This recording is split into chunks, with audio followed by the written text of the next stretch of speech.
Something that came up in the practice today that I wanted to visit about is business entities. And it's 2019 and a lot of businesses are thinking about their future. They're thinking about their 2019 structure, their plans, how they're going to incorporate, what partners they may or may not take on, buy-ins, buyouts, and these things have come up in the practice before, and I felt like it was probably high time that I touch on them with some refresh on them. These are all concepts that I've touched on before in past videos, but I'm going to try to do it succinctly and improve on that prior work product. First and foremost, what corporate entity should I have? Well, that is a big question, and it is a business owner unique question. And what I mean by that is it is unique to each business owner, and only you can answer that. A lot of it will depend on what your tolerance is for organizational and how big your organization is. And what I mean by that, the corporate entity of incorporation or CORP, Corp, INC, Incorporated, those business entities require a higher level of management and attention to detail. They have to have usually at a minimum 4 officers. They have to have regular meetings. These meetings have to have agendas, votes, etc. And those things need to be tracked, logged, and kept up with at a minimum, usually on a quarterly basis.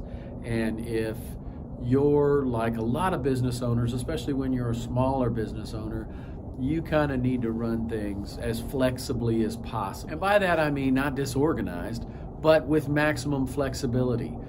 For example, if you just started up a contracting business or a automobile restoration business, and it was just going to be something that you wanted to run out of your garage for some fun, for some side income, for pleasure, because it brings happiness to you and joy to you, that may be something you just go down to the county clerk's office and file a DBA, and you may or may not ask for an employer identification number so you can track sales tax, this, that, and the other. But what I'm getting at is that doing business as is very similar to the flexibility you enjoy when you form an LLC, a single member LLC, or something. Now, I know many of you are asking, well, what's the difference between a corporation and an LLC? And that is the difference. The difference is the organizational requirement, the requirement to keep books and records, the requirement to have